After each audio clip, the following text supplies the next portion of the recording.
perkenalkan, nama saya Jenalista. Mbaknya dengan nama siapa? Mila. Umurnya berapa, Mbak? 15 tahun. Alamatnya? Purwosari. Mbaknya kesini ada keluhan apa ya, Mbak? Begini Bu, sekarang kan banyak yang terkena penyakit organ reproduksi. Nah, itu bagaimana cara mencegah dan menjaga kebersihan organ reproduksi ya Bu? Sebelumnya, kalau Mbaknya ada tahu apa itu kesehatan reproduksi? Belum. Saya jelaskan dulu ya, Mbak ya. Kesehatan reproduksi itu keadaan sehat secara fisik, mental, dan secara sosial secara utuh terbatas dari penyakit yang berkaitan sistem, fungsi, dan proses reproduksi. Jadi, selanjutnya itu perubahan yang terjadi pada remaja. Pada remaja wanita, perubahan fisik yang terjadi seperti payudara yang membesar, pinggul melebar, tubuhnya rambut di ketiak dan sekitar kemaluan, dan perubahan psikologis juga dapat dilihat dari perubahan kejiwaan secara emosi. Remaja lebih sensitif seperti mudah menangis. Di sini alat reproduksi pada wanita dibagi menjadi dua ya Mbak, bagian luar dan bagian dalam. Yang pertama ada bagian luar. Ini ada labia mayora. Labia mayora ini bibir bagian luar yang berfungsi melindungi organ luar tempat bertumbuhnya bulu rambut. Ini ya Mbak. Nah, yang kedua itu ada labia minora. Ini bibir bagian dalam berfungsi sebagai pelindung vagina dan uretra. Yang ketiga ada klitoris yang merupakan tonjolan kecil dan sensitif, berfungsi menjadi salah satu titik rangsang wanita saat berhubungan intim. Yang terakhir itu ada lubang vagina. Ini selanjutnya itu bagian dalam. Bagian dalam itu ada vagina.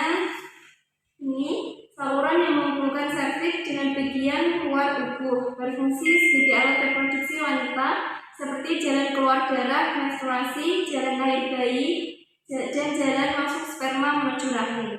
Yang kedua ada ovarium. Ovarium ini indung telur yang berfungsi untuk memproduksi hormon estrogen, progesteron, dan sel telur. Yang ketiga ada tuba falopi. Tuba falopi ini berfungsi mengangkut sel telur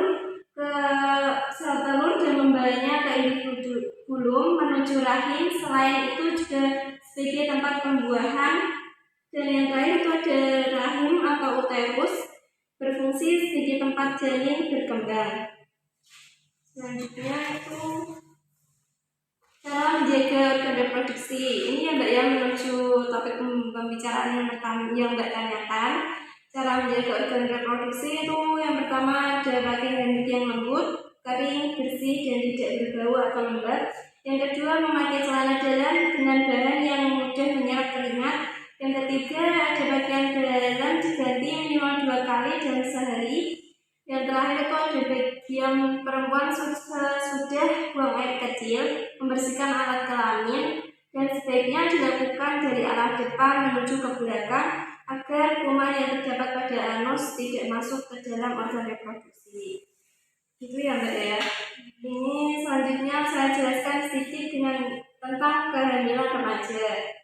Kehamilan remaja ialah kehamilan yang terjadi pada usia remaja kurang dari 20 tahun. Wanita pada usia 15-19 tahun mempunyai resiko yang lebih besar untuk mengalami komplikasi kehamilan dan persalinan. Komplikasi kehamilan dan persalinan. Wanita usia kurang dari 20 tahun, organ-organ reproduksinya belum berfungsi secara sempurna, sehingga apabila terjadi kehamilan dan persalinan akan lebih mudah mengalami komplikasi. Ini bahaya hamil di usia remaja itu antara lain: 1. Resiko bayi lahir dengan berat badan rendah, bahkan kematian bayi. Yang kedua, kurang siap masuk tangan kanak-kanak. Yang ketiga, lebih mengandalkan perawatan kesehatan yang didanai pemerintah. Yang keempat, itu lebih mungkin di penjara ketika sudah remaja. Kelima, lebih mungkin putus sekolah. Dan terakhir, lebih cenderung menganggur atau setengah menganggur saat sudah dewasa muda.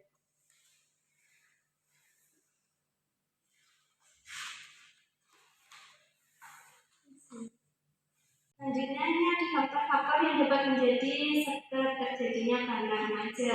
Yang pertama itu ada faktor lingkungan, antara lain orang tua, teman, tetangga, atau media. Yang kedua perubahan zaman. Yang ketiga perubahan kadar hormon pada remaja meningkatkan ideal atau dorongan seksual yang membutuhkan penyaluran melalui aktivitas seksual. Yang kelima, semakin cepatnya usia pubertas sebelum pernikahan semakin tertunda akibat keturunan kehidupan. Yang keenam, adanya tren baru dalam berpacaran di kalangan remaja. Yang ketujuh, faktor dari diri individu. Yang kedelapan, usia menikah. Yang kesembilan, usia pertama melakukan hubungan seksual. Yang sepuluh, faktor ekonomi. Dan yang terakhir, faktor pendidikan. Begitu ya Mbak ya. Apakah Mbaknya sudah paham yang sudah saya sampaikan?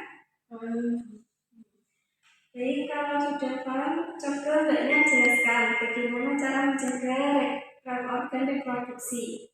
Yang pertama memakai yang lembut, yang kedua memakai celana dalam yang mudah pinggirnya mudah menyerap keringat, dan yang ketiga selalu ganti pakaian dalam 2 kali seminggu.